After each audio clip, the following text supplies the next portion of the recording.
So I wanted to kick things off by sharing a little bit about the Documentary Heritage and Preservation Services for New York program, as well as our work with Aria Strategies. DHPSNY, as we like to call it, is a collaboration between the New York State Archives and the New York State Library, with services provided by the Conservation Center for Art and Historic Artifacts. DHPSNY is a statewide program that provides free planning and education services to support a vast network of collecting institutions such as archives, libraries, historical societies, museums, and all other organizations that safeguard and ensure access to New York's historical records and library research materials.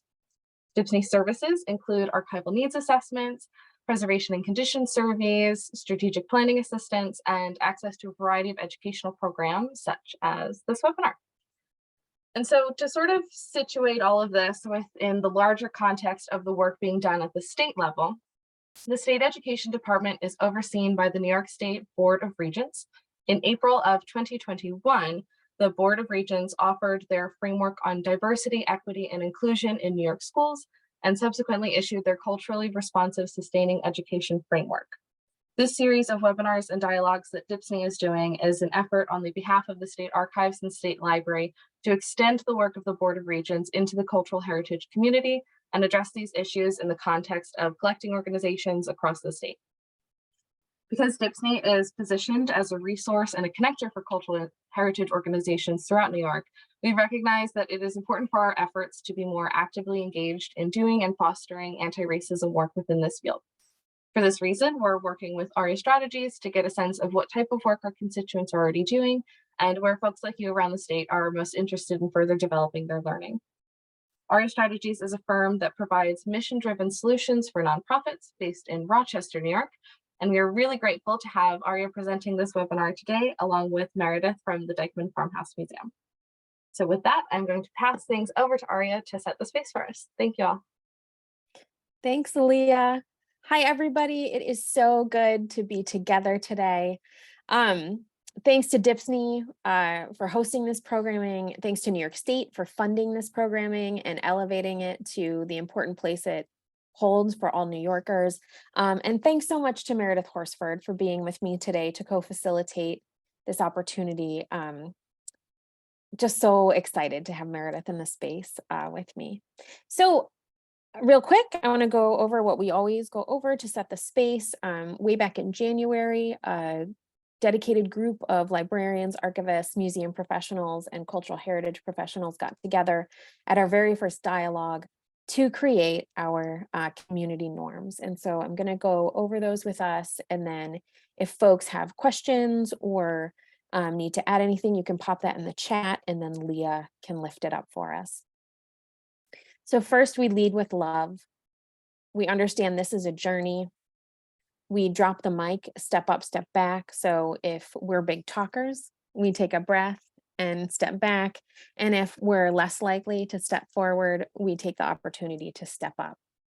We speak for ourselves and not other people. We build in inclusion and respect to all of our conversations. We give each other mutual positive regard. We use direct communication. We don't talk around things. We say the thing. We come to this space teachable. We all have the opportunity to learn a little bit from each other and create new knowledge together. We open our minds. We really listen. We stay engaged. We speak our own truths. We experience discomfort in these spaces. We expect and accept non-closure in these spaces. We use the chat to ask questions or send messages. We're responsible for what we hear. We use I statements. We assume best intent. And most importantly, we love each other into education. If there's anything we need to add or shift, feel free to put it in the chat and Leah will lift it up for us. But these will be our ground rules for creating our container together. Today, at the end of this webinar, you'll have practical examples of anti-racist statements in the form of land acknowledgements, Black Lives Matter statements, and anti-racism/accessibility, diversity, equity, inclusion, and justice statements. We're going to start out by talking a little bit about what we know. We are going to dig into the Dyckman Farmhouse Museum case study, talk a bit about policies and statements, talk about recipes for success, using whatever you have now as your springboard to what you need. Have some opportunity for questions and discussing your own practices and your organization's practices, and then we'll talk about next steps and action items. And again, please feel free to use the chat function to lift up any questions or comments or anything that you have about what we're talking about today. So today's structure and expectations, we're going to build community, we're going to share information, have discussion, we'll debrief, and we'll make plans for the future for our own individual practice and the practice of our organizations. You can expect to feel uncomfortable, curious, frustrated, heard, confused, and surprised. So really all the things. So Leah, I put a link in the chat with the panelists and hosts to a Mentimeter. And I'm going to ask our participants to go ahead and click on that link and share what is one thing you already know about anti-racism. And we're doing this because we want to know, like, what's the knowledge in the room already about anti-racism. And so I'm going to actually stop sharing my slides, and I'm going to pull up Mentimeter so we can see it in real time, what people are adding in. And I'll put voice to some of those things. So if folks can click on the link and share what is one thing you already know about anti-racism. And we'll give folks a minute to do that.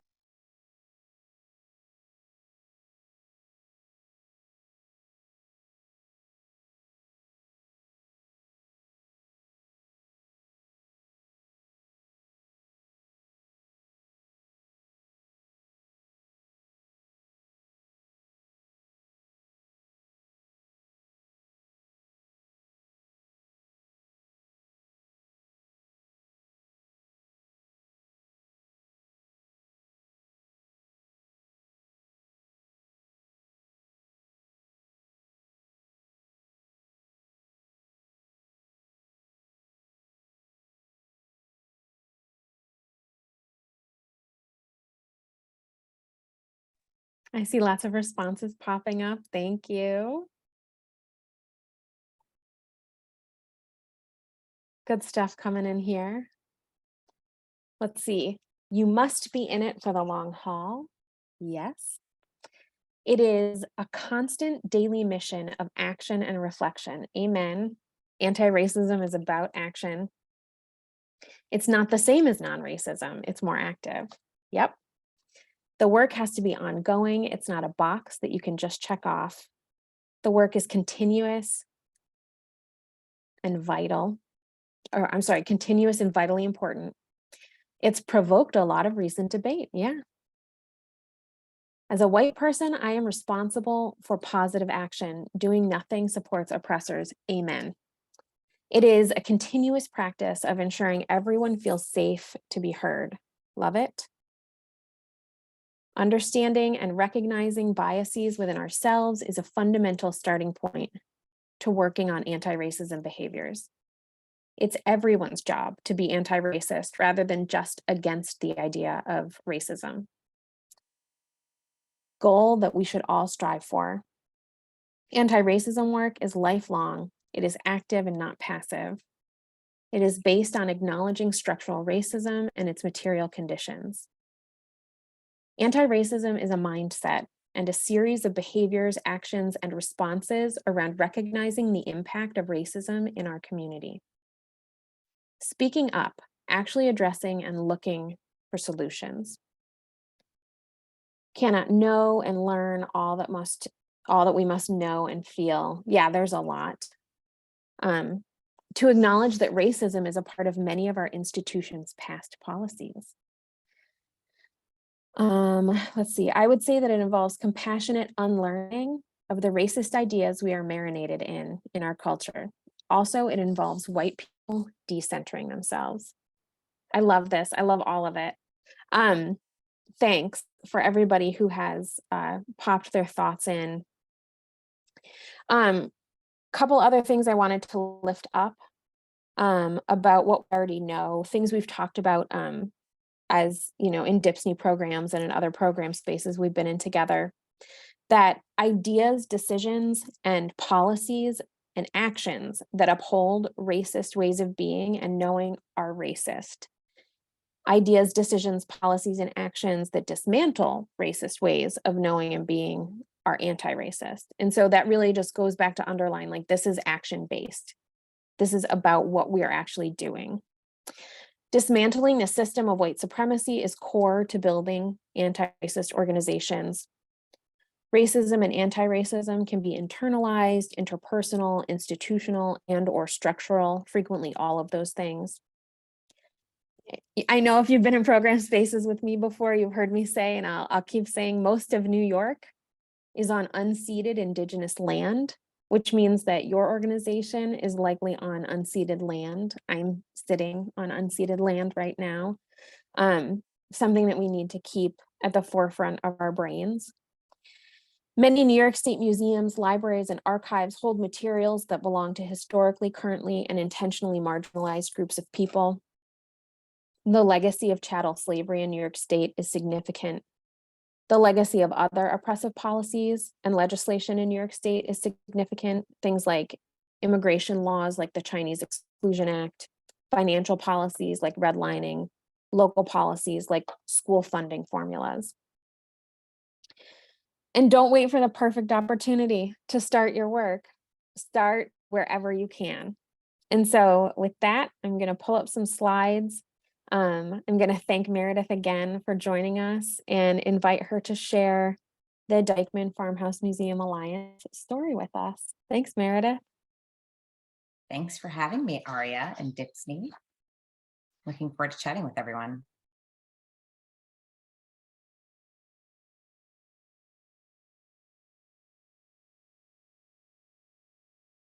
I'll just jump in. The slides I'm sure will pop up. So hi, everyone. As Aria just mentioned, my name is Meredith Horsford. I am the executive director of the Dyckman Farmhouse Museum. We are a small Dutch colonial historic site located in Upper Manhattan. Today, I just want to give you first a brief background about my roles at the museum and the history of the farmhouse before we talk about how the Dyckman Farmhouse Museum engages our community and engages in anti-racism work. So my background is in cultural geography, so I really love all of the stories that we talk about at historic sites. I've been the executive director for the last 7.5 years. And as I'm sure many of you know, managing a nonprofit, running a small organization with not a ton of staff members involves wearing many hats. So I manage a nonprofit organization. I also oversee our community engagement, our public programming, certainly our fundraising, historic preservation. We're in a 1784 historic site, collections care, garden management. We're on a little over 1/2 of an acre of New York City parkland. And my favorite part, breaking barriers. Next slide, please. I wanted to just show you a really brief, and I won't read all this, timeline of history of the site. This is an old picture, as you can tell by the cars in the photo. We are on the corner today of Broadway and 204th Street in the neighborhood, the northernmost neighborhood in Manhattan called Inwood. But when this site was built in 1784, none of these apartment buildings were there. None of these cars were there. This was on extremely rural farmland. There were only a few families living in this area. And the Dyckmans at one point owned 250 acres of farmland, which is really hard to kind of wrap your brain around if you're in New York City today. Next slide, please. Oh, and one other little fun fact I like to add is that this neighborhood wasn't actually developed until the 1920s and 30s, which is also kind of hard to wrap your brain around. I wanted to just include a few photos of our collections. In addition to Dyckman family objects, our collection also includes objects that were found by a couple of amateur archaeologists in the early 1900s. did excavations across northern Manhattan prior to the opening of the museum, which opened in 1916. Many of these objects date to the Revolutionary War, as well as artifacts, a few artifacts from Indigenous people and Inwood family farms. With Bashford Dean, one of the creators of the Dyckman Farmhouse Museum and one of the Dyckman sisters' husbands, one of the Dyckman sisters who helped create the museum. Reginald Pelham Bolton, one of these amateur archaeologists, helped to create an exhibition that included over 5,000 objects that he and his partner uncovered in their digs. Next slide, please. I wanted to also include a few historic photos of the farmhouse to show the evolution of the community. As you can see, the surroundings really changed quite a bit over time. You can see in 1866, the farmhouse was on the Kingsbridge Road, which, as I said, today is Broadway. It was then a dirt road that ran directly outside the front of the farmhouse. And you can see that the road and the farmhouse are level with one another. In 1915, Broadway was evened out and paved, causing the farmhouse to sit high above the street that it still sits on today. This is Broadway, formerly the Kingsbridge Road. They dug down about 15 feet because Upper Manhattan is very hilly to make it easier to traverse. And now we're on a very large embankment. In 1924, telephone poles start to emerge along Broadway, and today, this is a picture from 2018, the farmhouse is surrounded by apartment buildings and located across the street from a bodega and a gas station. Next slide, please. Today, we're located, as I mentioned, in the very busy neighborhood known as Inwood, which is divided by Broadway. East of Broadway is traditionally where the Spanish-speaking community lives, and west of Broadway is traditionally where families that predominantly speak English live, as well as what some in the community call the gentrifiers. The city has really grown up around this farmland and the half-acre park that remains of what was originally vast farmland. The museum engages with community through partnerships with local businesses and nonprofit organizations to run programs at the farm and throughout the neighborhood. There are a variety of events that take place, and I will talk about them a little bit later. Next slide. Our community is approximately 70% Spanish speaking, with the largest group being people that have moved here from the Dominican Republic. And when I arrived at the museum in 2015, there was absolutely no relationship between the museum and the community. Today, we use community engagement and public programming to connect with our community and connect with everyone in the community. Next slide, please. I will talk a little bit more about community partnerships later, but just wanted to mention this and show this slide because community partnerships are really one of the keys for us to really accomplishing as much as we have in the last 7.5 years with a very small staff. When I first started, we had myself and one other staff member, and today we have myself and 3 other staff members. So still not a massive staff, but I'm very happy that it is doubled in size. But that has really allowed us to grow and continue to expand upon what we're able to offer the community without us losing our minds as a small staff. So that's the last slide.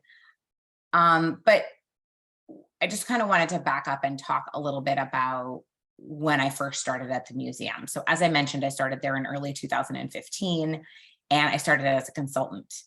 And I think the board was really ready to start thinking about the organization operating a little bit differently. And I don't know that they knew exactly what that meant or what that looked like, but I think that they were really ready to be open-minded and think about how can we engage our community. And so at least that was the starting point.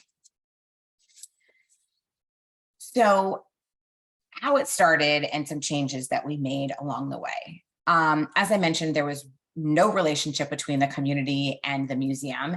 And when I first started to go out and meet with people in the community and talk with them about the museum, many people said to me, "Oh, wow, that's a museum. That is so nice. I didn't know it was open to the public. I thought that was someone's house." And we are on Broadway, which is a very busy street, and we are 1 block away from the subway. So everybody in the neighborhood is walking by the museum every single day, at least twice probably, to go to the subway, go to the grocery store, go to Rite Aid, go to a restaurant. So the fact that no one knew that we were open and no one knew that we were a museum clearly meant that we had a communication problem at the very least. So we really started to think about how we could offer a diverse roster of programs and try to figure out what worked in conjunction with the mission of the organization and what worked to engage different portions of our community. We really started to engage our entire community also, and not just promote our programming west of Broadway, where all the English speaking people live, but really try to go out there and be thoughtful about not just the programs that we were doing, but also where we were promoting those programs and who we were trying to reach via those programs. Also thinking about the fact that I mentioned, we're in a 70% Spanish speaking community, at least 70%. And prior to me coming to the museum, everything was only in English. So that means that you're only speaking to the percentage of the 30% of the community who speaks English, who is interested in history and architecture. So you're really kind of putting yourself into a niche. So we also tried to make sure, we did, that everything that we did was bilingual. So bilingual communication with the community, bilingual programs as much as possible. And I think that really started to let people know that we were interested in reaching them. We wanted them to come to the museum. Also, new lighting. We had these really old, horrible lights that allowed you to come just stand in the doorway of a room and look around, and they were directional lights that would point at a piece of furniture.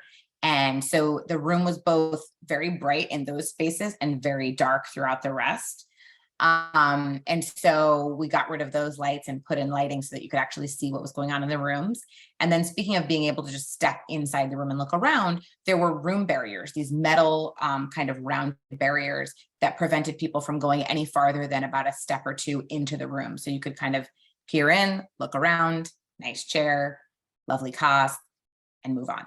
So we took those out and made it so that people could really get into the room. Of course, there are certain pieces that we took out that were really delicate that we didn't want to get broken, but really allowing people to come into the room really engaged people more, and they stayed much longer in the museum and asked many more questions. So that's kind of where we started. And where we are today is, as a vibrant part of our community, visitation has increased from about 6,000 people per year to about 10,000 people per year. Our social media engagement is up tremendously, which is great. And we do a whole host of all of this really interesting programming. So I'll touch on just a few of those. First, I wanted to mention Growing Uptown. This is actually an outgrowth of the pandemic. We were all working from home and the museum was closed, and we know that we're in a community that is really underserved and a community that had a lot of food security issues and challenges. So those things were actually exacerbated, of course, by the pandemic. So we knew that this was not something that was improving, it was worsening. So as the former site of a working farm, we to create Growing Uptown, which basically created these grow kits. And this is something obviously that we fundraised for. We created these grow kits that included grow bags and organic soil and seeds and a trowel and all of the information that you need to know to grow your own crops in your own windowsill. Now, if you live in New York City, you're probably not used to doing a lot of gardening, because where would you do it? So we've made sure that all of the information that accompanies this program is really extensive and that's bilingual. So it talks about how to plant the seeds, how to take care of your plants, how to harvest your plants, how to cook a really healthy, economical, nutritious meal for your family with what you've harvested. So that's Growing Uptown. Dyckman Discovered was a program that was funded by the New York Community Trust. And part of that grant enabled us to hire a research assistant to conduct research on the free and enslaved Black people that lived and worked on the Dyckman farm. We knew literally nothing about these people, except that, you know, for example, in 1820, there was an enslaved man living at somewhere at the farmhouse between the ages of 18 and 40.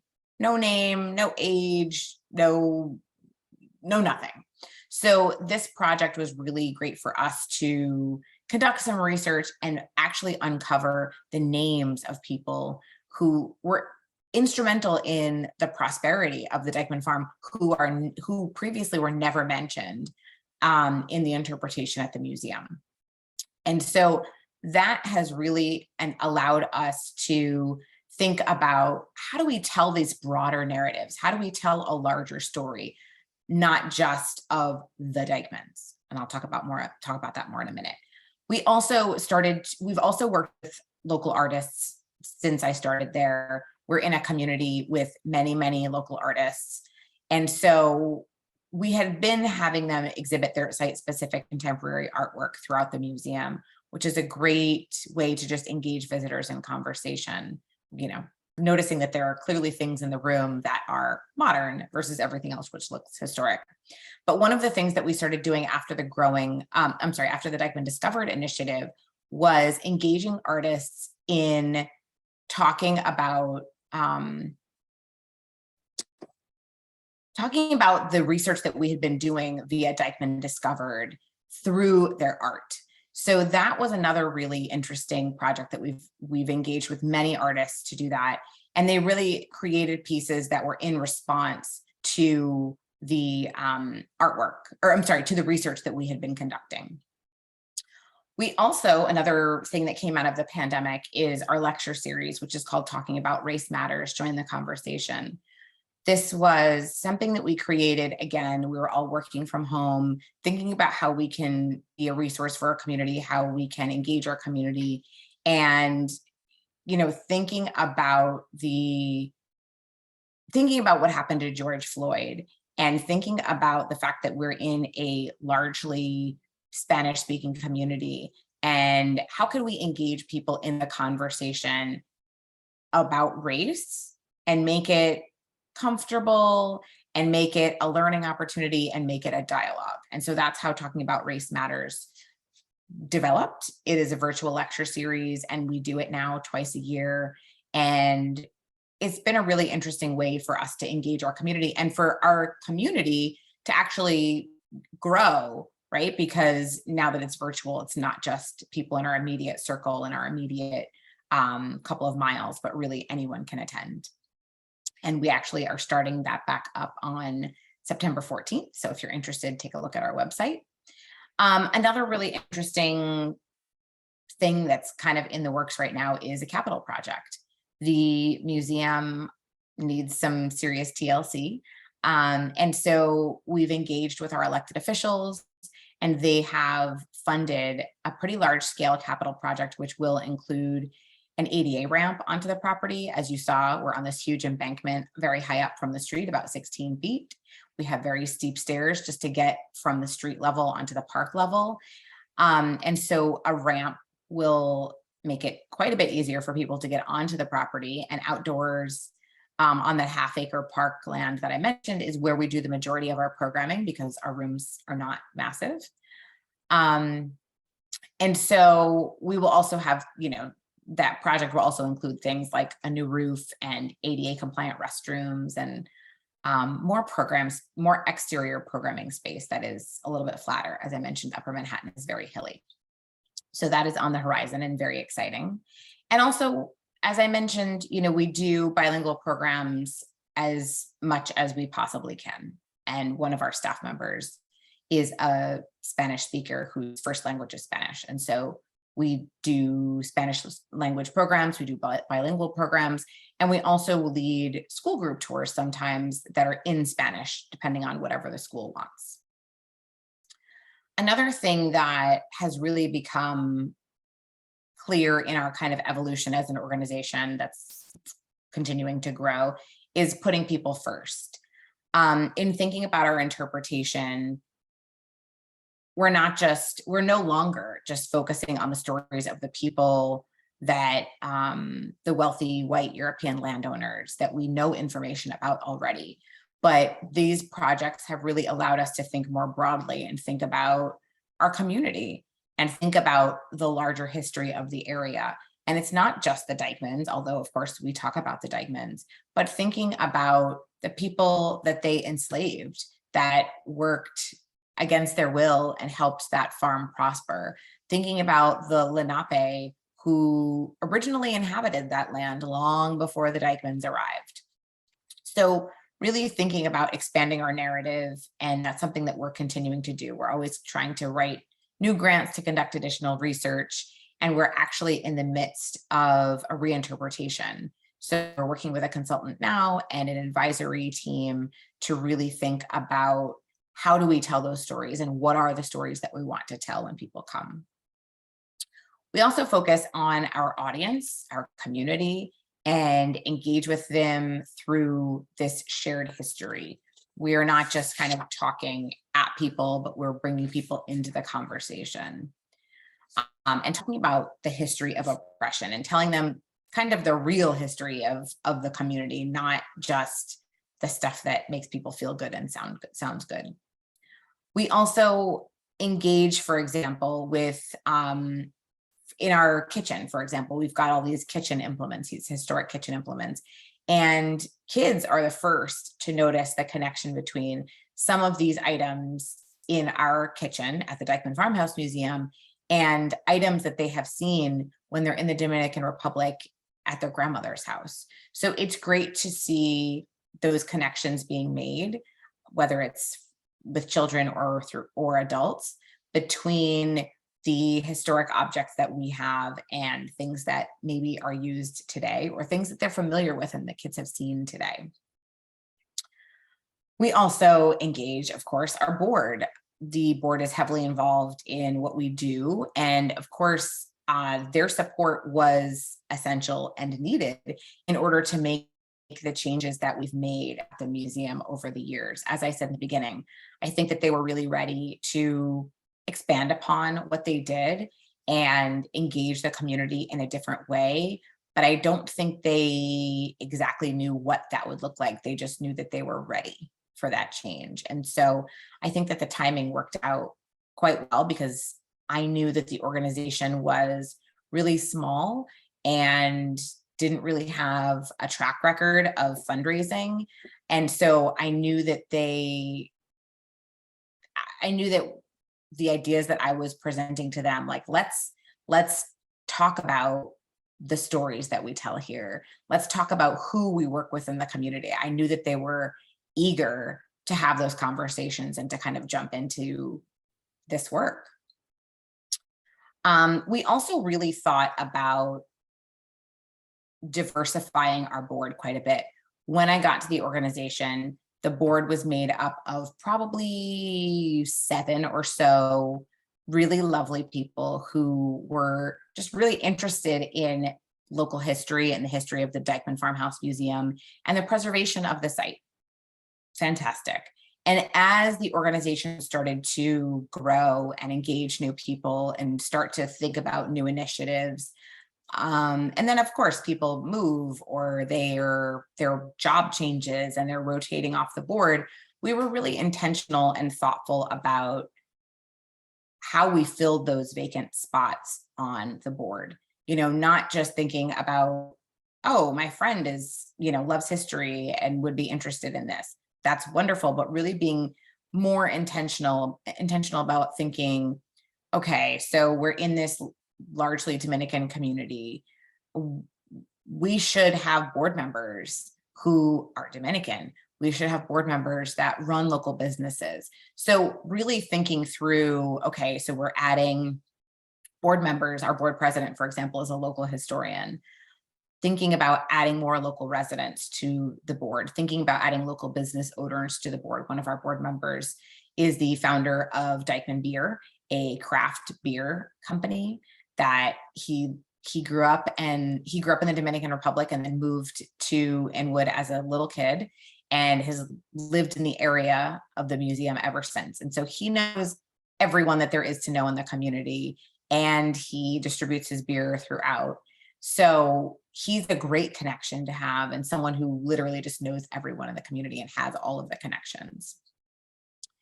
And also really thinking about the fact that I think as a community facing organization that our board should largely look like the people that we are serving. And so I think that the core board members who were on the board when I started and who are on the board now, I think really engaged with that and agreed with that and felt like that was the direction that we needed to go in. So not just thinking about what you talk about at the museum, at your museum, not just thinking about who you work with, but who's on your board, I think is also really, really an important part of that. Also thinking about the staff as well. I know that all of my staff members are really engaged and really interested in the work that we're doing now and really understand the vision of where we've been and kind of where we're going.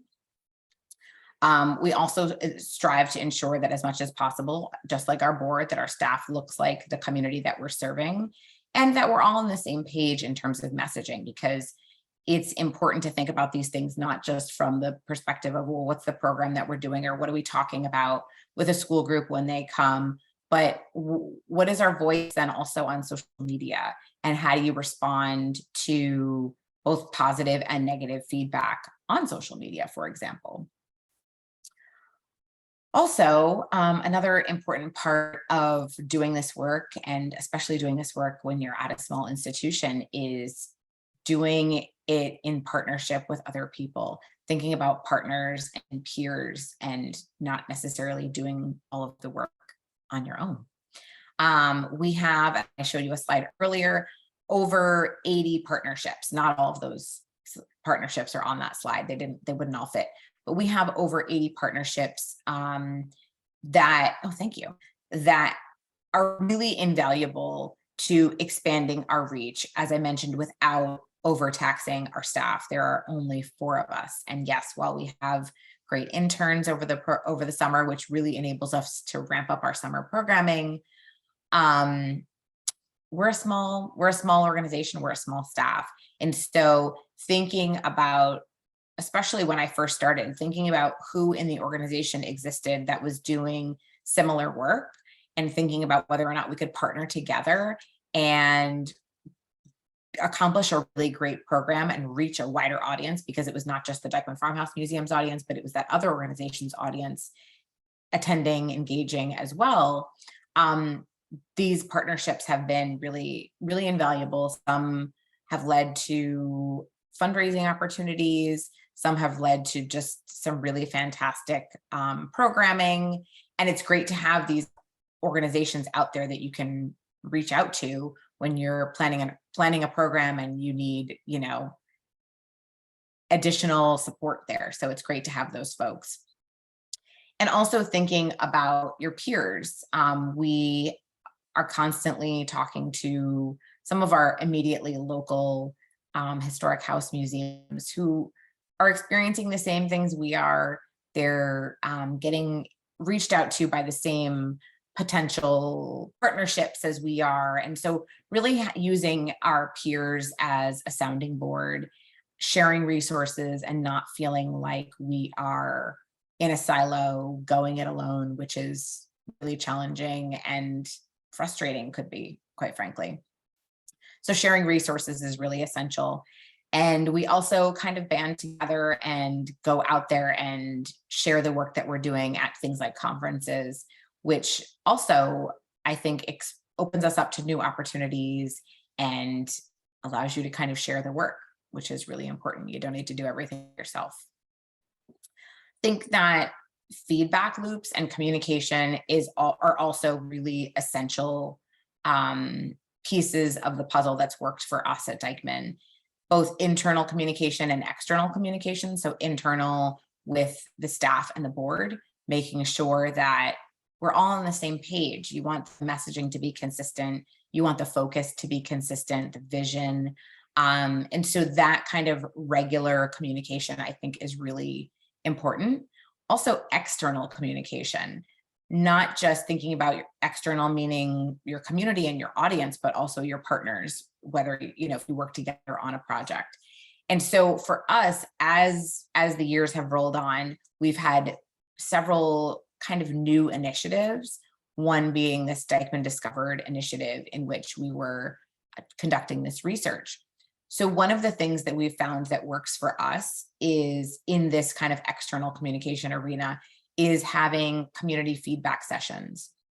So every time that we have had a new initiative, we have reached out to the community and broadly advertised and said, you know, we welcome you to come to this community feedback session where we will present some of the information, the overall themes and information that we've been researching or that we're thinking about conducting, et cetera, and just gathering that really valuable feedback from the community. So the first time that we did this was probably with the Dyckman Discovered initiative in 2000, and I think we started to talk about it in 2018 and we were funded in 2019.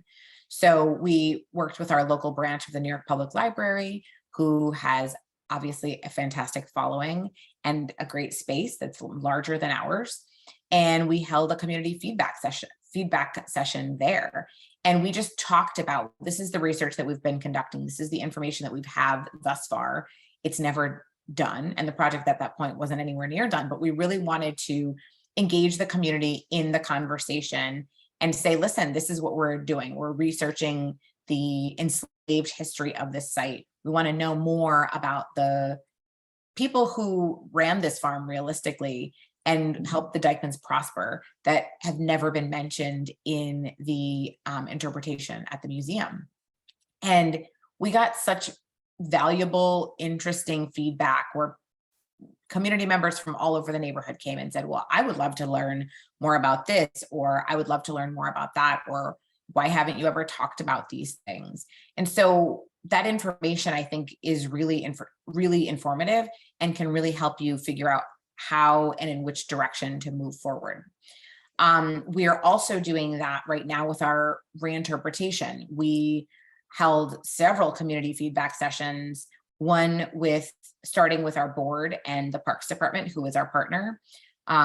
Two were held with partners in the community that we often do programming with. And the last two were just general, open to the public, to talk about our reinterpretation. This is the research that we've been conducting. This is where we think we're headed. What do you think are the important themes that this museum should cover? What do you think would be most interesting to you? Would you like to see the information in this format in an exhibition or augmented reality? What things do you most engage with? How would this be interesting for you? And so that continuous feedback, I think, has been really helpful in not just the obvious engaging and getting feedback from the community, but also helping to figure out which direction to go in, what interests your community. I think that's been really, really invaluable. Another thing to keep in mind in thinking about this work is that, you know, you really want to take it one bite, one step, one chunk at a time. I think that I certainly didn't go into this organization 7.5 years ago thinking this is exactly where I want to be in this amount of time, or these are all of the accomplishments that I want to have achieved in this period of time. I think that I probably would have really overwhelmed myself if I did. And so for us, it was really thinking about, okay, here's what we have right now. What low cost but impactful things could we do in this museum to make it more engaging, make it more friendly, make it more welcoming to our community? That's kind of where we started. And those things, I think, are some of the easier, you know, the things that you don't need $100,000 to accomplish are the easy ways to, I think, get started and just start to move the needle ever so slightly. I think that that's all you can do, is feel like you're just taking it one step at a time and putting one foot in front of the other. And the last thing that I wanted to mention is really just don't wait. There's never a perfect time when you have nothing else on your schedule and nothing but time.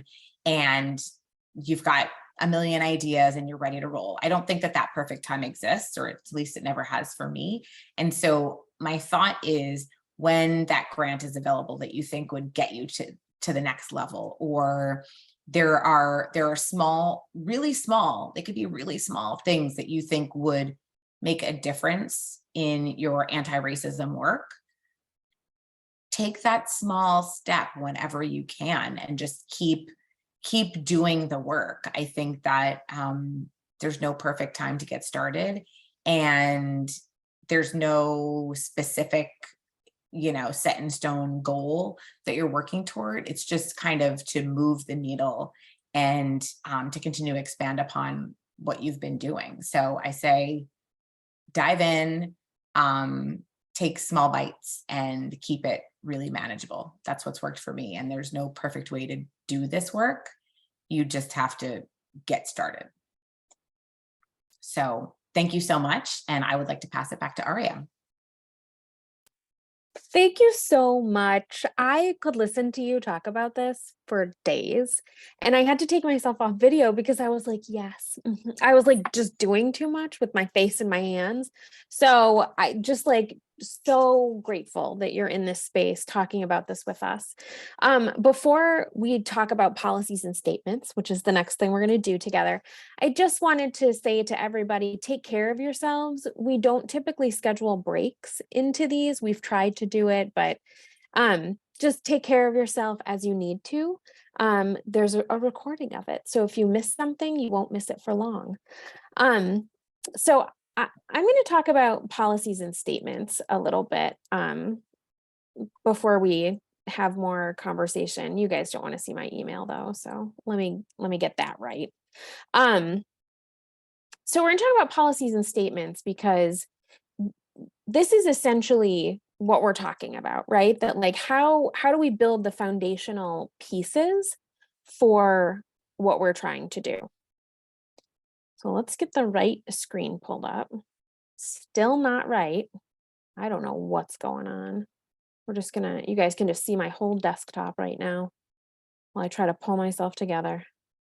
That's what I wanted. Look it, third time's a charm. And we're gonna, oh my gosh, finally. So policies and statements, this is how we build our case, right? This is how we put down in words what we're going to put into practice.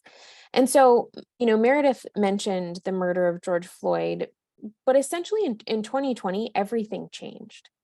It became the next version of the universe that we live in. The pandemic, the murder of George Floyd, the attention on, police violence against Black folks, kicking off this next version of a civil rights movement. We learned that upholding the status quo does racial harm. It perpetrates racial harm. We learned more than ever about centering directly impacted voices. And we learned, what Meredith was just saying, we can't wait. Now is the time. So just start, whatever the thing is, just start there. So when we were prepping for this time with you all, we were looking at where do people start? And I think my initial thought was well, we'll start with a collections policy. But then as I was doing research, it was that's not where people start necessarily. People start with land acknowledgements, and people start with Black Lives Matter statements, and people start with accessibility and anti-racism and DEI justice statements. And so then when Meredith and I were talking about this, it was literally that's exactly what Dyckman has done. And so we wanted to use those Dyckman statements as part of our conversation around this, just start where you are. And so I'm going to share this Indigenous land and territorial acknowledgement. And I'm not going to read the whole thing because Leah always does us the great service of sending out the slides afterward and the recording and a bunch of other resources that we put together. But I do want to call your attention to a few things about this that I feel like made it really impactful, because I'll say that folks contact us to work on land acknowledgements with them. And we typically, we're not just like, yeah, sure, that sounds great. We say like, well, whose land are you on? And are they participating in the land acknowledgement? Because when this first started happening in New York State, in the spaces I was in, I was like, yeah, we should be talking about this. And then the more I read, from Indigenous leaders, they were like, I mean, thanks for saying that this is our ancestral land. You're right. But also, like, can we have it back? Like, can we make decisions about the land? Can we give some input into this? And so it just changed my thinking around these a little bit, where me personally, in my own, personal practice as a person working in cultural organizations, I don't love the, like, we're on the land of the Haudenosaunee Onondaga or Mohawk or whatever it is, the Seneca. I I know that already, and I feel like that's the baseline of knowledge. What I want organizations and people to do is really think about, what are the consequences of being on this land? And so that's sort of what I wanted to point out about this Dyckman statement, before I invite Meredith to kind of talk about the development and how they worked on it. But in this statement specifically, they name the Munsee Lenape. They name that it's unceded land. They also name that these people were forcefully removed from their land. And that even though that's the case, there are Munsee Lenape all over Inwood and Manhattan and the, parts of New York where they had their ancestral homes. Like Native American people are here doing this work alongside of us. There's also this acknowledgement that the Dyckmans benefited from the exclusions and erasures of Indigenous folks. And then, because Dyckman prosperity is literally on the backs of enslaved people of the African diaspora, it says that the Dyckman family prosperity was founded upon exclusions and erasures of Indigenous and African descendants and other people. And then you see in the first paragraph, that last line talks about the harm of colonization and the potential for repair. So, like, really taking responsibility for what this is and what this isn't, what this can be and what this can't be. And then just really pulling it back to, like, we're here because some stuff happened, and we need to talk about that, and we really need to be honest about it. And so I'm gonna pause my little lecture to invite Meredith to tell us more about this statement. Tell us, like, how did the conversation even get introduced? And then how did you go about creating this statement that both names the thing and takes responsibility for the thing, and then invites a clear path forward for repair? Sure. This, I think, was one of the first statements, public statements, that we had issued. And honestly, we worked on it pre-pandemic, but this isn't eons old. This is a couple of years old. And for us, I talked a little bit about all of the changes that we've been making in the kind of evolution of the community. And we do work with people who hold Lenape programming at the museum, people who are Native. And I think that one of the things that we really wanted to put out there is just make it clear kind of who we are as an organization, and put a voice to all of these things that, yes, absolutely, we know these things, right? Or most people know these things, but not just, this is what happened, here's the historic kind of background, but us acknowledging that, yes, we talk about the Dyckmans and we're called the Dyckman Farmhouse Museum. And I also should have mentioned, when I talked about changing the board, one thing I did not change is we have a Dyckman descendant on our board. So it's really interesting to have these kinds of conversations about all of the things that the Dyckmans did that were not so favorable with him, but he knows that he lives in 2022 and not 17th century, so we're good. But really thinking about the fact that we want to acknowledge this historic past and that we don't take it lightly, and to think about how we want to incorporate this important history into the museum, and how we want to engage with the present day Lenape community, who now is the Delaware Tribe of Indians. And so I think that also people always feel like talking about the Lenape, or, you know, the Munsee Lenape or the Haudenosaunee, for example. I think that people often feel as though that's a past tense conversation. And I think more people need to know that it is a present tense conversation as well. And so coming up with a statement like this certainly requires many iterations to make sure you feel like you got it right. But that's exactly what we do as a staff, is to sort of and engage the board in, to sort of think about, okay, here's what we want to say. Does it strike the right tone? Thanks for that. I have some like other questions I want to ask you after we talk about your BLM statement, the organization's BLM statement. So I'm going to take us to this BLM statement, which is in the form of a letter that you wrote. And so it's my organization also did that. We wrote a letter as a team, sort of like an open letter to the community, like that this is what our take on this is. And so I wanted to kind of introduce some pieces of this letter and then have you talk about what that was like writing this from your own perspective as the leader of the organization.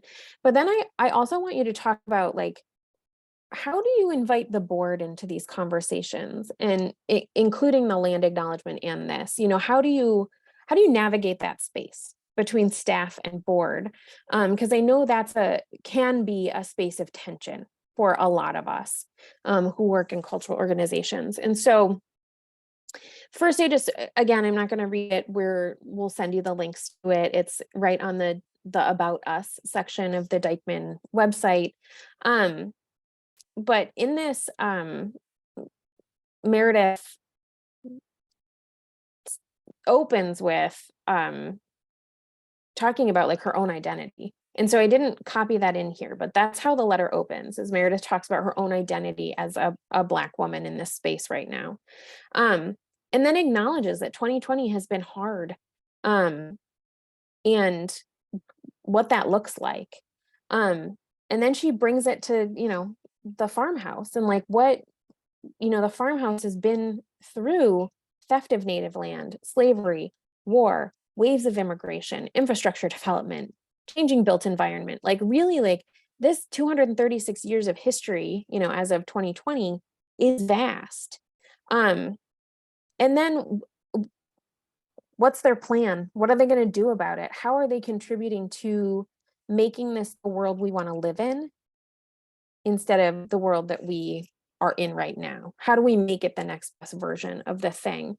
And so Meredith, I was hoping that you could talk about, you know, the process of writing this, how you all went about this, and then maybe spend some time talking about like what is that like with the board. Especially, I'm so glad that you mentioned that you have a Dyckman descendant on the board, because that can be sticky, right? Because one of the sort of characteristics of the delusion of white supremacy is like we want to play nice. We don't want to offend people. We especially don't want to offend people who hold the most power, which in America is the top of the privilege pile, white and cis heterosexual men. So like we really don't want to mess with that as a community, a society. That's our status quo. but doing this work forces us to mess with that. And so I'm hoping that you'll talk a little bit about that too. So I'm going to pause myself and let you take over. Sure. So what was it like, these statements? Honestly, hard. You talked about you're going to feel uncomfortable today in this session. Thinking about this, thinking about these topics critically, which obviously we all know they're out there, right? But focusing a lot of time and concentration on thinking about them honestly is a little disheartening, a little depressing. And so I think working on these statements, while I'm not doing it alone, I'm working with my team, is really a challenge, but I think that it's essential and it's important. And I think for us, we want to make sure that, especially in a community that is, largely brown folks, we want to make sure that our values are really clear to everyone, kind of putting that all on display. That I think that that's really important for us, and that we really want to, as an organization, lift up underrepresented people. And we don't want people to feel like they have to come into the museum by happenstance or otherwise to actually acknowledge that, to actually get that point. And so working on these statements, I felt like on the one hand was really challenging, but on the other hand felt a little cathartic, especially this one, because it was very personal to me. And so it was a little hard to just think about, well, where do I even start? But just like anything, I just started kind of just putting words to paper and thinking about where I wanted it to go and what I wanted the real end result to be. And so I think that especially this statement right here, which starts off, as you mentioned, about me and my family and how personal this is to me, it made me feel as though there are a lot of wrongs in the world, certainly. And I personally, as an individual, can't turn them all around or delete the old ones, unfortunately. But think about, the fact that while some people don't feel like history is for them, it is, because history kind of has led us to where we are today. And it also kind of indicates where we're going tomorrow. And so I think those points are so important. And I think it's really important for organizations to just really take stock of who they are as an organization, who their community is, and how you talk to them, how you engage them, who are you engaging and who are you not engaging.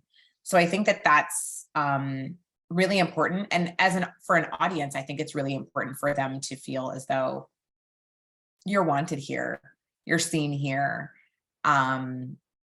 This is a place that you should come and feel comfortable. So how did it work with the board? I've done a lot of things throughout my time there that I've thought, well, we'll see how this one goes. And so far I haven't really had any problems, but you kind of never know, right? And as you reiterated, yes, I have a Dyckman descendant on my board. His sister, who's also a Dyckman, emails me regularly and, kind of stays in touch with what we do because she doesn't live locally. And so, both of these things were certainly things that we worked on as a staff, and then reached out to the board and said, listen, this is where we think we need to go. This is what we've drafted. Certainly don't want you to rewrite it, but, overall impressions, thoughts, feelings. And, I think that we've received really favorable feedback and support. Of course, there's always things to tweak and change as you go, but that the overall sentiment was, yes, this is who we are, this is who we want to be, and this is who we want the community to know that we are.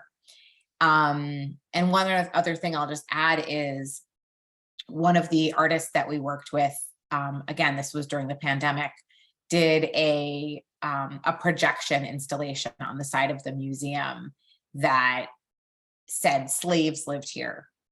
And it was projected in huge letters on the side of the museum so that if you were walking by, you could see it. And again, this was, we were open to the public, but in a very limited capacity. This is when we first started to reopen after the March shutdown of 2020. And so you would see it if you were walking home from the grocery store or the subway or what have you. And it got a ton of press. People really just stopped on the sidewalk and just stood there and looked at it. And it said slaves lived here in English. And then it changed. It said slaves lived here in Spanish. And people stopped and spoke to the artist, spoke to us. And we got feedback, both positive and negative, on social media. And the next morning, like 8:30 in the morning, my phone's ringing and I look down and it's my Dyckman descendant. And I thought, well, this is going to be a really interesting conversation. He does not call me at 8:30 in the morning, especially just out of the blue. And so I thought, I think I know what this call is about, but let's see how it goes. So of course I answer, and he says to me, I saw the installation and my sister called me to tell me that she had seen it, and she lives in Virginia, mind you. And we had a long conversation about it, and I'm like, okay. And he says, and I just wanted to call you and tell you that this is exactly the kind of thing that we should be doing as an organization. And I thought, all right, to have the support of a descendant about an installation that I worked on that said slaves lived here, that quite frankly, I did not prepare him for. I didn't, I wasn't like, oh, just want to let you know this is kind of coming down the road. We just did it. And it's great to have that support. That won't always happen everywhere you go, but I think that it's important to engage the board as you go throughout these things and make sure that you're on the same page. I love that. I'm so glad that you told that story. I didn't know it beforehand. And also it made me teary and stuff like that. Cause that's I think this happens no matter where you're doing anti-racism work, wherever your anti-racism actions take you, there's that but conversation you have to have. It comes up no matter which space you're in. And it could be education, it could be arts and culture, it could be healthcare, it could be philanthropy, it could be anything. And it's but my ancestors did that. I didn't have anything to do with that. Mm-hmm. And I know the DHPSNY team and my team have talked a ton about this, how do we respond to these things? And it's really, I think you just gave the exact perfect response that we all want. Yeah, my ancestors did that, and let's keep talking about it. And I can't take responsibility for what they did, but let's keep talking about it. And I just so appreciate when people can move into that space in their own practice as, people who work for and volunteer for cultural organizations, when our audiences can do that internal work. And so just love hearing that.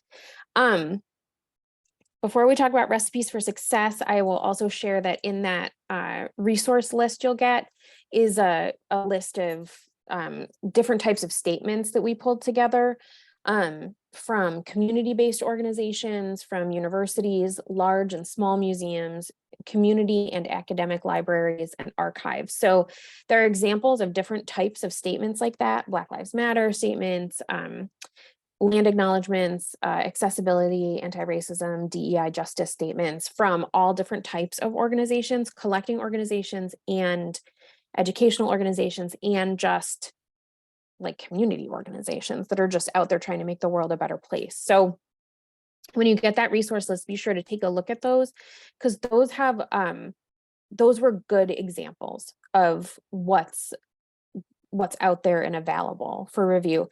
And obviously take a look at the Dyckman statements, because we really like those. That's why we invited Meredith to be a part of this conversation. So recipes for success, essentially just start now. Don't wait. you have something in place. You shared at the very beginning of the session what you already know about anti-racism, and just start where you are and do the next thing. The other part of the, one of the recipes for success is inviting directly impacted people to participate in the process. So gone are the days of a boardroom full of white people deciding how to tell the stories of people who have been intentionally excluded and marginalized and minoritized throughout the history of New York. So make sure that those folks who are the descendants of those people that were intentionally excluded, marginalized, forgotten, erased, make sure their descendants are at your tables to develop these pieces of work that your organization is going to use to share where you are in this journey. You have to decide how brave you want to be. That's another big piece. Are you going to lay it all out there, warts and all, which I feel like is like what Dyckman Farmhouse Museum Alliance did. They just were like, we're just going to like crack it wide open and say the stuff. But you don't have to start there. I think Meredith talked when she was sharing the history of the organization that they started someplace completely different, 8 years ago when she consulted with them before she took the job of executive director. They were ready to do some work 8 years ago. So they didn't start warts and all. They started much smaller than that. So how do you work toward a full, authentic accounting of the good and the harm your collection and organization may have perpetrated through history, through its policies, through its engagements and its research? So you kind of have to decide, like, where are you on your bravery scale? What's your staff ready for? What's your board ready for? What's your audience ready for? And then you have to ask yourself a bunch of questions, because these are the questions that are like going to help flesh out those statements. Who benefits from the work of your organization? Who benefits from your work as a librarian, an archivist, a museum professional, a collections professional? Who's the audience? Who benefits from the collection? Who should benefit from it? Who should be your audience? I see something popped in the chat, so I'm just going to pause to check it. Oh, Kate told me something. Thank you, Kate. So noted. You have to ask yourself, why do you need this acknowledgement statement or policy? What will it accomplish? And how will we know we've succeeded? And you need to ask yourself, besides you, who else needs to inform this statement or policy? Going back to like, who's at the table? And really importantly, do you have the relationships you need, or do you need to work on building those relationships? And so this is what Kate was reminding me of. You got to start now. You got to center directly impacted people. You got to be brave, some version of brave. And you got to ask yourself all those questions. Who benefits? Who's the audience? Who should be here that's not? What are my relationships like? How am I going to know that we succeeded? How is my organization going to know that we're doing the next best thing? All these things. Who benefits? Who's the audience? What are we accomplishing? What does success look like? Am I based in relationships? And so once you ask yourself those things and you start to work on whatever the next thing is, whatever that statement is that you're going to work on, is it a Black Lives Matter statement? Is it a land acknowledgement? Is it a full accessibility, anti-racism, DEI justice statement? Like what is it? Is it your collections policy? Like where are you going to start? You have to determine what, oh, hang on, I went too far. there we go. You have to think about, how does this work practically, right? How do you use your statement as a springboard to the next thing? And so these are sort of like the high points of like using your statement as a springboard, figuring out how to do this practically. So inviting feedback, right? Meredith talked about hosting community feedback sessions, which I just feel like I always want to double down on this. Like, your community will tell you about yourself. Listen to them. Let them tell you about yourself. And you're going to get all the things, right? So Meredith talked about positive feedback and negative feedback. Social media is crazy for that, but also so are like town hall meetings. Like, we've facilitated town hall meetings where like people really are telling us about ourselves. And you got to figure out as a team, how are you holding space for that? How are you processing that information? What's your feedback loop? And what's like, for lack of a better term, what's the company line on that? Like, what's your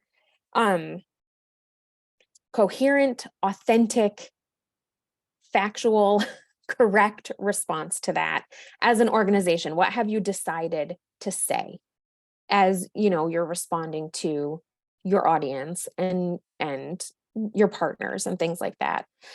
So inviting feedback from your current and desired audiences whenever you can, reaching out to your peers and colleagues, making knowledge about this together. So I'm not going to lie, this is part of why we wanted to do these projects, this programming with DHPSNY, is because making knowledge together is the most powerful way of determining our direction as a sector. And so when we can do this in community, we bring so much knowledge into the space. You all have incredible brains and talent, and you already know the answers to these things. So when we get together, it creates this groundswell of knowledge that's going to make our sector better. It's going to make collecting organizations in New York State better able to serve the needs of our audiences, better able to take care of our collections, better able to tell all the stories that make up New Yorkers' histories and presence and future. So build knowledge together in big group settings and small group settings, at conferences, at symposia, wherever you can, be building that knowledge together. Be willing to continually evolve your understanding of this work, your personal practices and how it manifests in your organizations. Infuse anti-racism in your organization's policy reviews, right? So good practice is annual or biannual policy review at the organizational level, typically led by our boards, since they're the ones who make policy decisions for our organizations. Close read each policy for both anti-racist language and anti-racist impact. So like, this is practical application, right? Like, when you are doing policy reviews, make sure you're doing them through the anti-racist lens so that you can make adjustments to create ever more anti-racist policies that you can put into practice. Swap out language and impact that upholds the delusion of white supremacy and sustains racist practices and actions for language that dismantles white supremacy and racism. So again, like, those close reads of our policies and our really anything that's governing how we're doing our work, your employee manual, like, for real, do the close reads with an anti-racist lens. And also, is this upholding status quo? Is this dismantling status quo? How do we move forward the New York we all want to live in 20 years? And consider directly impacted people as policy reviewers. That has been really impactful in the past for us and for folks we've worked with. When I'll say specifically, like, because Meredith talked a lot about enslaved and free Black people at Dyckman Farmhouse when slavery was legal in New York State. Having descendants of enslaved people be able to look through collections policy, whatever it is, your policies and statements, and have their input into it is a powerful, powerful thing. Because lived experience brings so much to bear. And when we're talking about specifically like Indigenous land theft and the legacy of chattel slavery, we're talking about generations, hundreds of years. And that is encoded into people. And so being able to invite that into the conversation is a powerful way to open up how you understand your policies and your statements.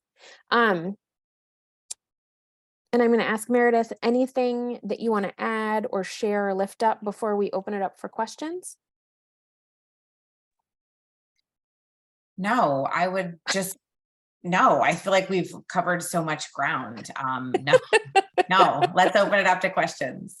Okay. So we know this format is like weird for questions and it's recorded and stuff. So like if there's too much dead air, we just move on or whatever. But if you have questions and you want to share them now, please put them in the chat. Also, if folks want to like practice putting a statement together, like talk through some of that, we can totally do that. So really this is like the time we wanted to invite your voice into this webinar space and find out what's on your mind and find out, do you want to talk more about something? Do you want to workshop through anything? Because we've got like 20 or 25 minutes that we can do that in. So I'm going to stop sharing my screen and ask Leah and Kate if questions come up, if you could just make sure I see them. Thanks. Let's see. Kate. I love Kate's messages. We're good. So not sure if folks, I know it's probably like folks might have this on in the background or be eating their lunch or something. We know that that's the webinar vibe. Give it a couple minutes in case folks. Okay, somebody has a hand raised. So I can't, just so Leah and Kate know, I can't see that stuff. So you all can pull those folks into the conversation. That would be awesome. Sure thing. I'll like announce each person as I unmute them. So Thank we'll you. just Thank go you. in the order that they started raising their hands. So we'll start with Nicole first. Thank you. Hi, at first the chat's disabled, so that's why I didn't key in my question. So did you hear that? I don't, okay. Yes, we can hear you great. And thanks for letting us know the chat's disabled. So I think There you go.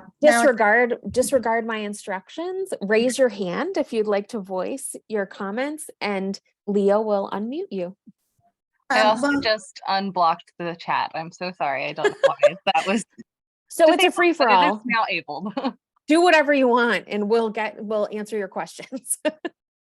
Well, since I'm already on, I won't bother typing this question in, but going back to earlier, when talking about the Dyckman House and creating maybe a strategy to get board members, new board members from the community. I've faced that same problem within my community and my historical societies in the past. Do you currently have a strategy for, getting community members involved or even on the board that possibly felt historically excluded or even unwelcome at the museum in the past? Because that was our challenge. Yes, absolutely. That's a great question. What we did as, sort of time went on from 2015 when I started was when we started to make these changes on the board, we as a staff and the existing board started to brainstorm about, well, who are these? Let's make a list. We made a huge list of all of the people in the community that we've done a program with that have their finger on the pulse of the entire neighborhood, know everyone in the entire neighborhood. And kind of what we know to be some of their skill sets as we've gotten to know some of these folks and their kind of areas of expertise. And we started to kind of go through the list at board meetings and just keep it active and rotating. And then on top of that, we also found an organization called Board Assist.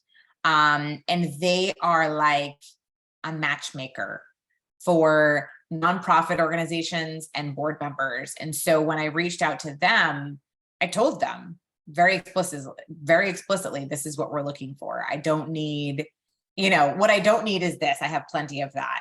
What I need are people who care about the community that I'm in, whether they live there now or they grew up there or whatever their situation is, that they have a fondness for the community and for service, and I'm looking for diversity. And so that also has helped.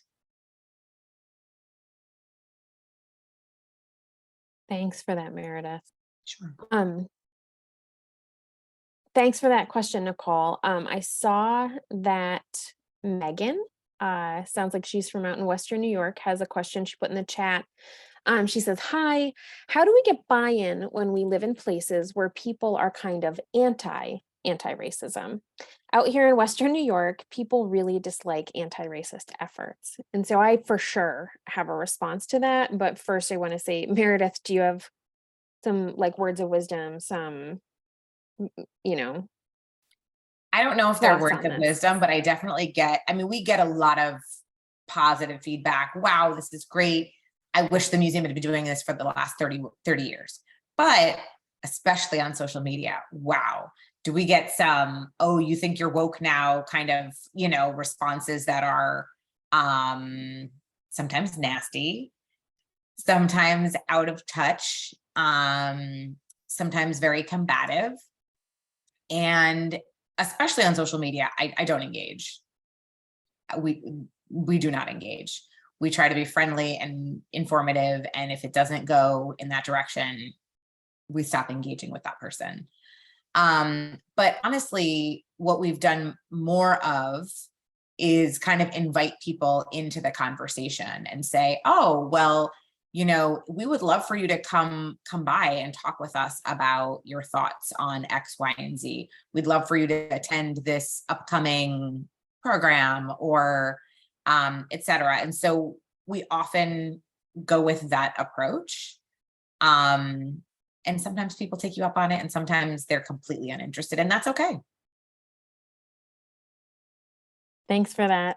Sure. I'm going to echo some of what you said. First, I'll say that, my practice is headquartered in Rochester. We work all over New York State, but I live and work in the city of Rochester. My kids go to RCSD public schools. My husband is white and I'm white, and so our children are white. And so we frequently are in spaces where we are the white folks talking about anti-racism. Certainly in professional spaces, I'm frequently the white lady who's talking to other white folks about anti-racism. And so I kind of wanted to start there. So Western New York, Rochesterians consider ourselves Western New York, but usually the folks in Buffalo don't consider us Western New York. So it sort of depends on who you're talking to, what is Western New York. So I'm just going to go ahead and say west of Rochester. So Batavia, Buffalo, all the suburbs, Tonawanda, whatever of Buffalo, those folks, maybe Fredonia, maybe Dunkirk, as you get south closer to PA. But there's a few things that come to mind around this. Number one, it's real. Right. And so when we're planning this programming, we're super aware that Meredith is in Manhattan, which is a world-class city and very diverse and very inclusive and has been since the Dutch era, of New York City. So just really aware that not everybody has a museum in Manhattan.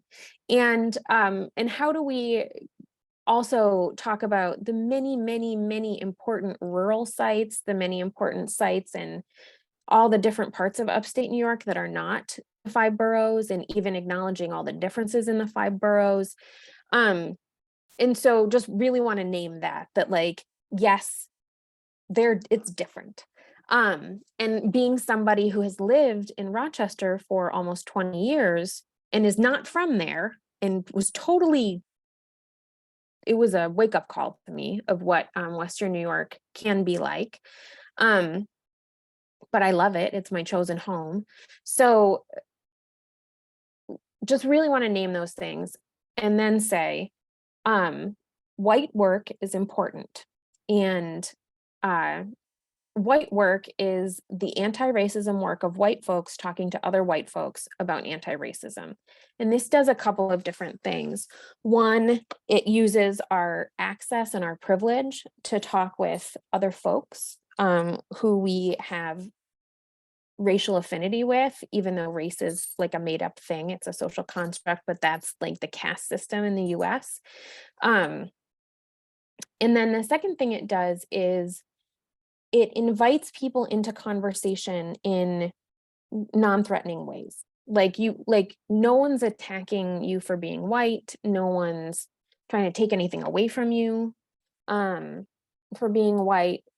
But like, let's talk about it. Like, the neighborhood I live in was not redlined in Rochester, but the neighborhood that one of my very close friends lives in was redlined. And in Rochester, one of the ways that that still shows up today is that there are lots of trees and green spaces in my neighborhood, and in her neighborhood, there aren't. And so how do we just understand that as people, and how do we talk about that with each other? So white work is a really important piece. So white folks need to be talking to other white folks about racism, anti-racism, and the practices of those things, how those things manifest themselves through actions. And then finally, what it does is it protects people of color from further harm. We never want to put people of color in the position to have to defend anti-racism. That's just that's not where it's at. Certainly BIPOC folks don't need us to speak for them, but white folks have a moral obligation to protect their colleagues of color from harm. And so the best way to do that is in partnership with BIPOC folks, because they'll tell you how to do it. And so that, I'll say one more thing about white work, and that's if there is a surge chapter in your community, use them as a resource. Standing up for racial justice. It is a affinity group for white folks doing anti-racism and racial justice work that is, I can't remember the word that they use, but that is, held accountable to typically a Black-led organization. And the Black-led organization determines the agenda for the racial justice work that's happening in the community. And SURGE is the white affinity group. So white folks can work out their own stuff with each other and continue to protect BIPOC folks from any racial harm that we might unknowingly commit, or in some cases knowingly commit if we're like a white person's trying to be like provocative or something like that. And so that's the next piece is listening. And Meredith talked about this. She talked about inviting folks in to have conversations. Like if folks are really like, I think about like all behavior is communication, and folks say that a lot with kids when we're talking about like kid behavior, but really it's all humans. Like all behavior is communication. So if someone is agitated or frustrated or is like acting out in a way, like they're telling you something about how they feel engaged or not engaged by you or your organization or your collection or whatever. And so creating those opportunities to listen to folks, we talked a lot about listening to directly impacted folks because that's super duper important. But listening to white folks who are trying to make sense of this newest version of New York is important because they're just trying to make sense of it. And we hold all this knowledge to help people make sense of their communities and their histories. And so we're, as collecting organizations, we're good places for them to work that out. And so creating space to listen to them is important. When you do those two things specifically, when you engage in white work and you do deep listening, you end up finding champions in your community that you didn't know that you had. So that's sort of like the third piece to talk about around like how white folks work in this space. There are champions there that you don't know yet because they just haven't surfaced. They haven't shown themselves yet. But once you find those champions for this work, it becomes like a snowball down a mountain kind of thing. And then you find more champions, and then it begins to shift the conversation. I will also say in Western New York, we have tons and tons of agriculture as our economy. And we have lots and lots of farm workers who are undocumented from different parts of Central and South America and Mexico. And they're in all of our communities. So this is when our team is working with a consulting partner to do projects, this frequently comes up, and we'll say there are brown people in your community, they're just hiding from you because it's not safe for them to be out in the community, and it's not safe for lots of reasons. And so the more that we can understand that as upstate communities, that in fact, there are vibrant Black communities, vibrant Indigenous communities, vibrant communities of other people of color, including, quite vibrant communities of farm workers who are maybe excluded for lots of reasons, the better off we'll be, because all of our communities are diverse communities. It doesn't matter if you think that it's only like white people in your village, it's not. Go to the elementary school and you'll see who lives in your community. So keeping that in mind, that all of our communities hold space for lots of different folks. And then the last thing I wanted to say about Western New York and Buffalo specifically is that in May, a white supremacist terrorist went into a Tops and shot Black folks, shot elders and children and teenagers in the parking lot and in the grocery store, shot patrons of the grocery store and people who worked for the grocery store. And that level of racial terror in the United States, that people have cell phones and they videotape everything. We can see it happening in almost every community, almost every day in the United States. We don't have a choice anymore. The only way forward is through anti-racism. The only way forward is through dismantling white supremacy. And so building out cultures where we can talk openly and lovingly and compassionately about this is our way forward, because we cannot lose one more person to racial violence. And as the holders of community knowledge and memory, and the people who are working to make sure everybody has access to this and that we have access to as many stories as we want to have and need to have, we hold a lot of that responsibility for shaping the narrative in our communities. And so I'm just going to toss it back to Meredith and ask anything else to add, because we have a couple more questions coming in, I think.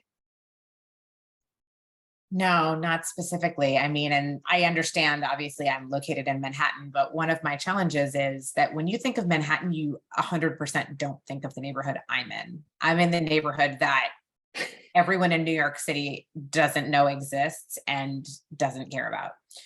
So okay. Yes, I have a huge swath of people, there's lots of people, right? It's New York City.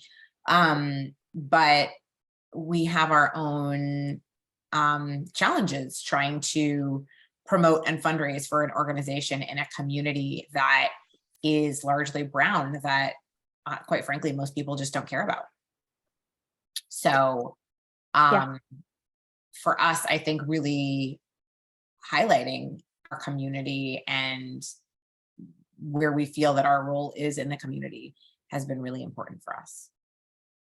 I love that. And thanks for naming that, because I think that's like an important piece I just want to like sit with for a minute, that in the US, from the beginning of, the Dutch colonies in New York, we have normed against whiteness, and that folks who aren't close to whiteness are frequently forgotten and not cared about. And excluded, erased. And I think that, yes, even in Manhattan, it's important for us to remember that there are neighborhoods and communities that are still excluded. So And we thanks also for have many lifting that up. people who are, as you mentioned farm workers who are not here legally and are not trying to call attention to themselves, just as you mentioned. Yeah, thanks for that. And Megan did pop into the chat that she is from Rochester. What's up, Rochester? Yay. It's nerve-wracking, she says, as it could actually get you fired to be particularly anti-racist. It's unfortunate. So Megan, I hear you. And yes, so I will just add one thing about Rochester. I know we talked a bit about Buffalo, but Rochester has over and over again been rocked by these like really weird experiences over the past year. And I'll name one thing that happened. A middle school social studies teacher at one of our city middle schools was teaching a lesson on slavery and brought in cotton bowls, BOLLS, cotton bowls, like the actual pieces of like cotton that had seeds in them, and gave them to Black students. He's white, gave them to Black students and said, I'm the master now. You pick the seeds out of the cotton. And it was the 7th grade lesson that they do around the cotton gin and would slavery have gone away on its own and all that stuff. And the community is still hurting from that. And so in Rochester, which is one of the most, that was very awful. Yes, it was, Megan. Rochester is one of the most segregated communities in the nation. And in fact, the most segregated border is in Monroe County. And that's the border between the town of Penfield and the city of Rochester. And so Rochester is really grappling with a lot of this right now. Who has access to what? What's the legacy of redlining? How do our organizations reflect or not reflect that? Our collecting organizations specifically. And so just like also holding Rochester for the racial harm that has been just on repeat for the past several years there. We have a question about terms, which I'm very excited about because we will be talking a lot about metadata and stuff as this programming goes on. So I'm really excited for this question. This is from Stacy, who asks, one of the areas that my special collections department collects is in Orientalia. I'm not sure if I'm saying that right because I don't know about collecting that stuff. Is that a term that we should not use anymore? And so I want to like open this up and find out if other folks have thoughts on this, because we're totally going to talk more about this as time goes on. Oh my gosh. Hi, Trisha. I love you. Trisha was one of my kids' kindergarten teachers. And now she works in the social studies department at Rochester City School District. So terms and like metadata descriptions and stuff like that are a really big deal. In New York, we have these really like incredible collections, but we're trying to figure out, are we entitled to those collections? And if we're not, who should have those? And what word should we use? And stuff like that. So I don't have an answer for you. So I'm going to open it up. We've got, DHPSNY people on the line. Meredith has a collection. Other attendees, of this webinar might have a collection. So I would love to pause myself and ask, what do folks think about the terms that we're using for our collections?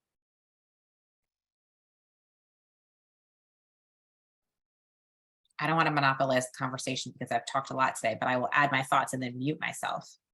I personally, that term makes me feel a little uncomfortable. I personally wouldn't use it, but it also makes me think, as Aria is talking about how important terms are, this is something we've been talking about a lot as a staff at the Dyckman Farmhouse Museum. And actually we have a social media kind of series going on right now on our Instagram called Decolonizing Our Language, where we talk about different terms that have historically been used that we may or may not continue to use, and how we personally use or don't use them at the museum. And that's generated a really interesting conversation. And certainly some people are like, you're reading too much into it. Why is it a big deal? But other people are really engaging with the series, and it's not an opportunity for us to tell people what to do or what not to do. It's just informative. So that's my 2 cents. So I love it. And I feel like that holds the thing for me right now. And Erin Richardson, hello, Dr. Richardson. So good to see you in this space. She says there are lots of people working on that question. The words we use are so important and can perpetrate racist structures in museums. And I think that's the best answer I think that we have for you right now. My friends, we are figuring it out as we go. I'll say that I think like what Meredith said and what Erin said, like lots of people are working on this. I'll say that there are folks at the New York State Archive that I'm working with right now who are working really hard on this and like amazing, and creating resources that folks will be able to access hopefully in the next like couple of years, about how we handle our descriptions and our metadata. And the only other thing I would want to add is there are directly impacted people everywhere. So how do we get in touch with the directly impacted people to ask them for their feedback? And then what do we do with their feedback? And so inviting folks who have connections to our collections and finding out from them how should we be talking about this? And just being like really ready to like hear some rough stuff and some really raw stuff and then move forward with it. So that was awesome. And I'm like, for real, so excited to talk about this. We'll be talking about descriptions frequently and user experiences and things like that. And Erin just popped a decolonial dictionary link into the chat so folks can take a look at that. Well, I would do this forever, but we've got 10 minutes left with you. And so I want to talk about our next steps and action items. So we've got a post-session survey. Leah is going to pop that link into the chat so folks can take that survey before they leave the space. She'll also send it out with the resources. We have a continued learning activity that we'd love for you to participate in.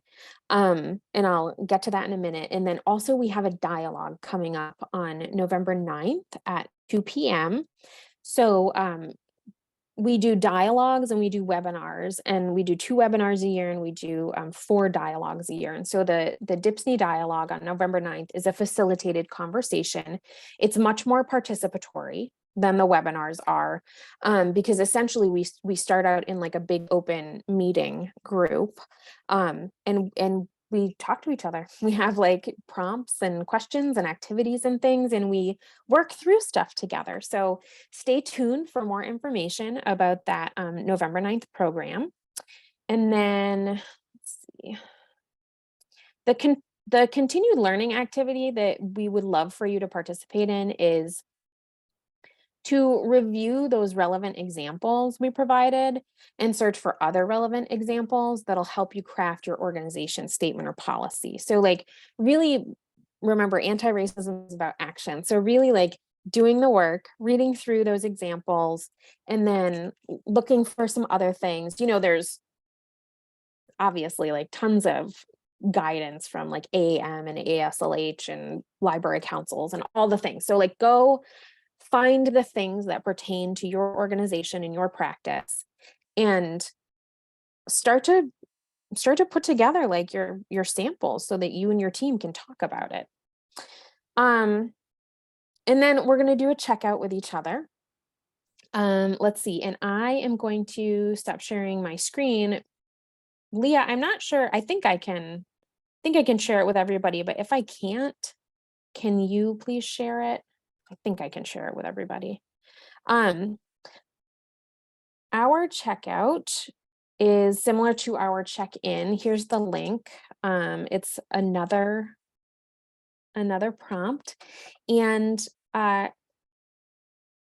we want to know, how will you use the principles of anti-racism at your organization or in your own practice? So all those things that we said we already know about anti-racism, and then some other things that I offered up after I read out what you shared.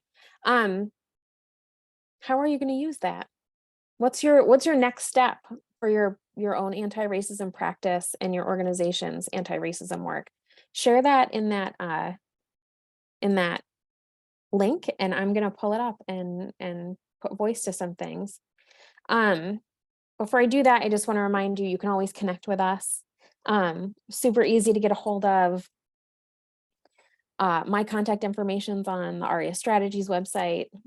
You can get in touch with Meredith at Dyckman. You can get in touch with the DHPSNY folks. We love to hear from you, good, bad, ugly, whatever, because this programming is for you, and we want to make sure it's doing the work that you need us to do to get you to the places that you want to be. And so with that said, I'm going to take that survey, the post evaluation for this program, and share your thoughts in that link. And I'm going to pull it up so that we can watch those results come in together. Let's see, Meredith and DHPSNY folks, anything else you want to touch base on while folks are checking out with us? Nothing from me. Just thank you. Thank you. Yeah, so I'll say big, huge thank you once again and always to DHPSNY for hosting this programming, for New York State for funding it, and the cool people at New York State that we get to work with. And oh my gosh, most especially to my dear Meredith Horsford, whose brain keeps me on track and motivates me to do ever better work. So thanks for that. And thanks to all of you for joining us. It was so good to be together today. And I'll just echo all of those thank yous. And also just a quick reminder that I will be sending out the recording to this program, as well as all of the links that'll come out within the next week or so. And that should come from the info@dhpsny.org email. So just keep an eye out for that in your inboxes.